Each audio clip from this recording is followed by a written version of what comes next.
뇌를 바꾸는 연습법, 크랩. 어떻게 연습하면 가장 효과적일까? 중간에 그만두지 않고 계속 해나갈 수 있는 방법이 있다면 무엇일까? 앞서 언급했듯이 반복과 노력은 세포 내에 특정 물질을 쌓이도록 만든다. 연습의 핵심은 특정 물질의 세포 내 농도가 쌓여서 핵까지 확산되는 상태를 만드는 것이다. 결국 핵까지 확산된 특정 물질은 DNA를 자극하는 크랩1이라는 단백질을 자극하여 장기 기억으로 머릿속에 자리하게 된다. 뇌를 바꾸는 건 바로 이런 작은 성공들이다. 그리고 이런 작은 성공들로 우리는 원하는 것을 얻을 수 있다. 원리는 간단하다. 뇌를 바꾸려면 반복과 노력으로 크랩1 단백질을 자극하면 된다. 자주, 꾸준히, 즐겁게 반복과 노력을 가능하게 하는 원칙은 다음의 4가지로 압축할 수 있다. 크랩 원칙 1. 작게 쪼개라. 컷. 크랩 원칙 2. 자주, 꾸준히 반복하라. repeat. 크랩 원칙 3. 감정을 담아라. emotion. 크랩 원칙 4. 자신을 믿어라. believe. 이 4가지를 머릿속에 담아둔 다음 연습 시스템을 정교하게 다듬는다면 스스로 놀랄만한 성과를 손에 쥘 수 있을 것이다. 요약하자면 이렇다. 목표로 하는 것을 작은 덩어리로 쪼개고 피드백을 받아서 무한히 반복한다. 이를 위해서 자신의 내적 동기를 살피고 연습 시스템을 구축한다. 미리 말해두자면 연습으로 이루고자 하는 목표가 있다면 항상 연습이 제대로 이루어지고 있는지 스스로를 점검해야 한다. 가장 먼저 작은 목표로 나누었는지, 반복을 최대화하고 있는지를 점검한다. 또 작은 목표는 약점을 향하고 있는지, 빠르고 정확한 피드백이 이루어지고 있는지를 점검한다. 동기부여가 잘 되고 있는지를 확인하고 이러한 과정이 일회성으로 끝나지 않고 하나의 시스템으로 자동화될 수 있도록 여러 가지를 고민해야 한다. 이런 연습을 통해 작은 성공들이 쌓이면 큰 목표에 도달한 자신을 발견할 수 있을 것이다. 원칙 1. 작게 쪼개라. 컷. 작은 목표를 세울 때의 유의점. 연습할 때 작은 목표를 잡아야 한다. 작은 목표를 어떻게 설정하느냐가 연습의 효율성과 직결되기 때문에 조심스럽고 깊게 고민해야 한다. 큰 목표를 향하라. 당연한 이야기지만 큰 목표를 향해야 한다. 항상 머릿속에 염두에 두도록 하자. 나는 지금 왜 이 책을 읽고 있는가? 나는 지금 왜 소중한 시간에 이렇게 글을 쓰고 있는가? 여러 가지 연습마다 큰 목표를 염두에 두어야 작은 목표가 삼천포로 가지 않는다. 인생의 목표가 중요한 이유이기도 하다. 피드백이 쉬워야 한다. 피드백이 쉽다는 의미는 성공과 실패를 쉽게 알 수 있어야 한다는 말이다. 이 말은 작은 목표가 구체적이고 명확해야 한다는 말이기도 하다. 만약 목표가 명확하지 않다면 성공인지 실패인지 가늠하기 어렵다. 성공 여부를 정확하게 바로 피드백할 수 있어야 한다. 때로는 피드백이 어려울 수도 있다. 이때가 가장 어렵고도 중요한 부분이다. 정확한 피드백이 연습의 질을 결정하기 때문이다. 아무리 연습을 많이 하더라도 옳지 않은 상태를 반복하는 것은 무익하다. 오히려 해가 될 수도 있다. 작은 목표가 성공했는지를 가늠할 수 있도록 피드백 방법을 깊이 고민해야 한다. 피드백이 명확하지 않다면 더 잘게 잘라서 더 작은 목표로 만들어야 한다. 모든 것이 게임이나 놀이가 될 수 있다. 난이도를 적절히 조절하면 모든 것이 게임처럼 흥미롭게 변한다. 컴퓨터 게임은 몰입도가 생명이다. 게임은 대부분 난이도 조절이 매우 섬세하게 잘 되어 있다. 테트리스라는 게임의 경우를 보면 첫 판은 너무도 쉽게 만들어 놓았다. 둘째 판, 셋째 판, 그 다음 판으로 갈수록 점차 난이도가 높아지고 쉽지 않게 세팅되어 있다. 하지만 한 판 한 판이 너무 어려워서 절대 깨지 못할 수준은 아니다. 또 너무 쉬워서 쉽게 깰 수준도 아니다. 모든 게임의 난이도가 수준별로 펼쳐져 있어서 초급, 중급, 상급으로 사람들을 유혹한다. 난이도를 적절히 세팅하면 큰 목표도 즐거울 수 있다. 큰 목표를 잡고 작은 목표로 치환한다. 이때 각각의 목표 난이도는 너무 쉽지도 너무 어렵지도 않게 세팅하는 것이 필요하다. 닿을 듯 말 듯한 난이도. 너무 쉬우면 재미없다. 너무 어려워도 좌절한다. 내가 의미 있다고 생각하는 목표를 설정하고 작은 도전 과제를 중간중간 세팅한다. 까치발을 해야 겨우 손이 닿는, 점프를 해야 겨우 건드릴 수 있는 작은 도전으로 변환시켜보자. 몰입감을 주는 목표로 작게 나누어서 도전해보자. 원칙 2. 자주, 꾸준히 반복하라. Repeat. 1997년 게리 맥퍼슨 박사는 실험을 통해 음악에 대한 아이들 각각의 진도가 왜 다른지를 파헤친다. 7, 8세부터 고등학교 때까지 줄곧 따라다니면서 갖가지 요소를 확인하면서 어떤 요소가 악기를 배우는데 결정적인지를 찾아 헤맨다. 처음 9개월 동안 지켜본 결과 일부 아이들의 실력은 빠르게 향상하고 일부 아이들의 실력은 거의 변화가 없고 대부분은 그 어느 중간에 속한다. 흔하게 보는 종 모양의 분포 곡선이 나온다. 맥퍼슨 박사는 이러한 분포의 원인을 찾기 위해 여러 가지 데이터를 분석한다. IQ, 청각적 감수성, 리듬감, 운동 감각, 소득 수준 등 온갖 것에서 원인을 찾는다. 원인은 무엇일까? 답은 묘하게도 첫 레슨을 할 때 물었던 질문에 있었다. 이 악기를 얼마나 오래 배울 것 같은가요? 라는 단순하고 이상한 질문에 대한 대답이 해답이었다. 조금 배우다 말 것이라고 생각하는 것과 평생 배울 악기라고 생각하는 것에는 악기에 대한 응답자의 정서적 반응을 포함한다. 즉, 내적 중요성, 내적 동기를 포함한다. 평균 주간 연습량이 비슷할 때를 비교해보자. 평생 할 연습이라는 자세가 조금 하다 말 연습이라는 자세에 비해 수행 능력이 높다. 연습에 대한 미묘한 긍정적 자세는 연습량이 많아질수록 연습 기간이 길어질수록 중요하다.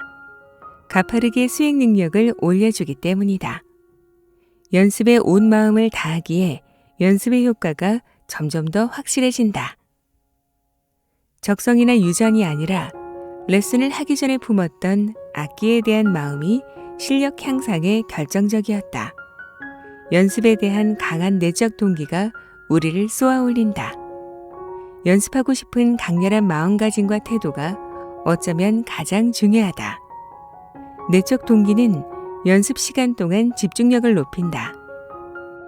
집중하는 시간이 얼마나 되는가? 흔히 책상에 앉아 있으면 공부하고 있다고 생각한다. 앉아서 딴 생각을 하고 음악을 듣고 핸드폰을 들춰보곤 한다. 순수하게 집중하면서 공부한 시간을 알아야 한다.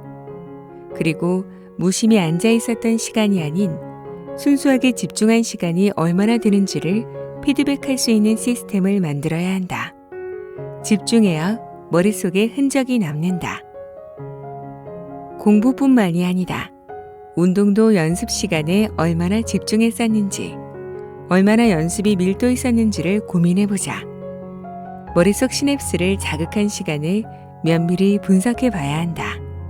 연습 시간에 들어가는 시간과 빼야 하는 시간을 살펴보자. 연습 시간. 걸으면서 생각하기, 운전하면서 생각하기, 이 닦으면서 영어 단어 외웠던 것 생각해보기.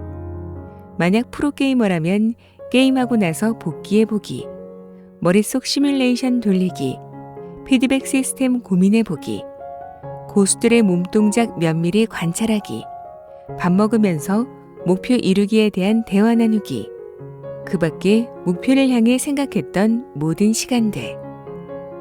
연습이 아닌 시간. 공부한다고 앉았는데 졸려서 몽롱하게 보낸 시간. 의미 없이 잡담을 나누었던 시간. 공을 직접 다루고 있지 않은 시간, 집안일 걱정하면서 식사하는 시간, 그 밖에 목표를 향하지 않았던 모든 시간들. 연습 시간의 밀도를 높이는 데는 자발성이 가장 중요하다. 책상에 앉혀놓을 수는 있어도 머릿속 집중을 강제하기는 어렵다. 물가에 데리고 갈 수는 있어도 물을 대신 마셔줄 수는 없다. 따라서 열정, 내재적 동기, 자발성 등이라 불리는 심오한 부분을 생각해야 하는 것이다. 난 이 연습을 왜 하는가? 탁월해지기를 바라는가? 아니면 어쩔 수 없이 떠밀려 가고 있는가? 머릿속에서 호기심으로 연습하는 대상에 온전히 집중할 때 반복 자극의 밀도가 높아지는 것이다. 같은 연습을 하더라도 시냅스가 장기화될 확률이 높다. 원칙 3. 감정을 담아라. 이모션. 간절한 목표가 뇌를 움직인다. 주의 집중. 목표가 정해지면 의식과 무의식이 목표를 향해 정렬하게 되고 주의를 집중하게 된다. 목표에 대한 생각이 간절할수록 주의 집중의 정도가 증가한다. 보는 사람의 입장에 따라 동네에서 친선 경기로 하는 축구를 볼 때와 월드컵 축구를 볼 때의 집중도가 다르다. 특히 우리나라 선수들이 뛰고 있는 큰 경기, 즉 의미 있는 경기일수록, 그리고 간절히 승리를 원할수록 경기 관람에 집중하게 된다. 무의식 활성화. 의식할 수 없는 여러 영역이 있다. 전의식 같은 부분은 의식 바로 밑에 있으면서 목표와 연관된 것을 적극적으로 의식화한다. 빨간 스포츠카를 산다는 목표를 정했다면 평소에 잘 보이지 않던 빨간 스포츠카가 눈에 보이기 시작한다. 목표를 정하지 않았다면 보이지 않거나 스쳐 지나갈 여러 상황, 물건 또는 인물이 새로운 의미로 다가오게 된다. 노력의 활성화. 목표가 명확하고 감정과 연결되었다면 목표를 이루기 위해 노력하게 된다. 멀리서 보기에 그 노력이 아무리 힘들어 보이고 어쩌면 무의미해 보여도 목표로 세팅되면 노력을 하는 것이 덜 어렵거나 힘들지 않게 된다. 테니스를 치고 있는 사람을 멀리서 보면 땡볕에 땀을 뻘뻘 흘리면서 무의미한 공 하나를 이리저리 쫓는 것처럼 보여 이해하기 어려울 수 있다. 하지만 코트 안의 선수는 세팅된 목표, 즉 공을 상대팀 코트에 쳐서 보내야 한다는 목표를 위해서 즐거운 마음으로 땡볕에서도 땀을 흘리며 뛰어다니게 된다. 아이디어 조합. 목표를 지속적으로 생각하다 보면 앞쪽뇌, 즉 전전두엽을 활성화하여 목표에 이르는 여러 가지 방법과 현재의 도전 과제를 생각하게 된다. 생각의 양이 많을수록 아이디어는 질적으로 높은 수준으로 나오게 된다. 목표가 없으면 질문을 할 수 없게 되고 관련된 아이디어를 불러오지 못하게 된다. 계속되는 왜 또는 어떻게라는 질문은 여러 가지 기발한 생각들을 엮어올릴 수 있게 만든다. 기억에 강한 흔적을 남김. 순간순간 들어오는 수많은 주의 자극들은 머릿속으로 들어오면서 걸러진다. 여러 사람이 같은 경험을 하였어도 각자의 관심사에 따라 의미 있는 자극만 머릿속에 남고 나머지는 기억되지 않는다. 자극이 머릿속에 들어와서 걸러지고 나면 나에게 의미 있는 것, 중요한 것 또는 피해야 하는 것, 생존에 관련된 것들이 주로 남게 된다. 이때 목표가 간절하다면 목표와 관련된 사항들은 걸러진 후에도 다른 기억보다도 더 오래 남게 된다. 간절함과 관련된 기억은 오래간다. 감정은 힘이 세다. 간절한 목표와 관련된 경험과 지식 등은 기억에 강한 흔적을 남기게 된다. 단계별 성장의 쾌감. 간절한 목표는 목표를 향하여 나갈 때 쾌감을 느끼게 한다. 반대로 목표와 멀어질 때 불쾌감을 느끼게 한다. 쾌 또는 불쾌는 결국 목표를 향한 행동을 불러오고 단계적 성장의 쾌감을 지속적으로 느끼게 만든다. 이때 덩어리가 큰 목표라면 조그만 덩어리로 나누어서 지속적 쾌감을 유도하는 것이 필요할 것이다. 피드백의 제공. 피드백이 있어야 정확한 연습이 가능하다. 목표가 있어야 활시위를 당길 수 있다. 목표가 있어야 목표에 명중했는지 안 했는지를 알 수 있다. 목표가 없으면 피드백을 할 수 없다. 관역이 없다면 활시위가 정확했는지 알 수 없고 활쏘기 연습은 지루해진다. 미래의 의미와 현재의 즐거움을 연결. 하버드 대학교의 긍정심리학 교수이자 행복을 연구하고 있는 탈 벤 샤흐르는 행복의 4분면을 이야기한다. 사람은 미래를 위해 현재를 저당 잡힌 성취주의자, 현재의 달콤함에 미래의 의미를 놓치는 쾌락주의자, 과거의 실패에 깊이 빠져버려 현재도 미래도 없다고 느끼는 허무주의자, 미래의 행복과 현재의 즐거움을 함께 추구하는 행복주의자로 나뉜다. 즉, 미래의 의미와 현재의 즐거움을 동시에 향하도록 하는 것이 행복의 지혜가 될 수 있다고 말한다. 미래에도 충분히 의미 있고 보람된 목표를 잡고 지속적인 노력을 기울일 때 현재의 조그만 성장은 즐거움이 될 수 있다. 이는 행복의 4분면 중에서 행복주의자가 되도록 도와준다. 목표가 갖는 여러 가지 의미 중에서 어쩌면 가장 중요한 것으로 보인다. 목표는 삶의 방향성을 부여한다. 지금 내딛는 한 걸음을 의미 있게 만들어준다. 원칙 4. 자신을 믿어라. Believe. 실패가 아니라 피드백이다. 연습이 효과적일지를 알 수 있는 방법은 없다. 시도와 연습이 사실 그리 효과적이지 않을 수도 있다. 신중하게 결정하여 시도하였다고 하더라도 세상에는 변수가 다양하고 각각의 상황에는 우리의 통제 범위 밖에 여러 가지 변수가 있다. 우리가 통제할 수 있는 것은 시도의 횟수를 늘리고 좋은 시도를 옳게 적용하려고 노력하는 것뿐이다. 다양한 시도 중에서 몇 가지 운 좋게 성공하는 것들이 있을 것이다. 이 몇 가지를 건지기 위해 다양하게 시도하고 실험해야 한다. 멀리서 보면 단지 운이 좋아 보이는 것도 가까이에서 보면 사실 운이 만들어진 것일 수 있다. 다양한 시도와 연습이 확률을 올려 결국 성공하도록 만드는 것이다. 주사위를 던져서 반드시 1이 나오도록 하는 방법은 무엇일까? 100번을 던져보는 것이다. 6분의 1의 확률이 100번 누적될 때 확률은 1에 수렴한다. 실패가 많을수록 실력이 탄탄하게 쌓일 수 있다. 실패를 거울 삼아서 피드백을 잘 골라서 섭취한다면 피와 살이 될 수 있다. 실패를, 아니 피드백을 2배, 3배, 아니 100배로 늘려라. 새롭게 무언가 시작할 때마다 우리는 항상 초보다. 그리고 성장 과정에서 초보로서의 실패는 필연이다. 피아노를 잘 치기 위해 많은 실수를 감내한 사람은 결국 피아노를 잘 치게 된다. 영어를 잘하기 위해 수많은 더듬거림을 감수한 사람은 결국 영어를 잘할 수 있다. 투자를 위해 고민하고 손실을 직간접으로 다수 경험한 사람은 투자에 대한 내공을 쌓게 된다. 실패했는가? 실패가 아니다. 피드백이다. 더 노력하고 원하는 목표를 위해 더 다양한 방법을 찾으라는 피드백이다. 피드백은 목표를 이루기 위한 단계이며 진정한 실력을 키워주는 고마운 경험일 수 있다. 실수, 손실, 실패는 피드백이다. 믿음은 성공의 확률을 올린다.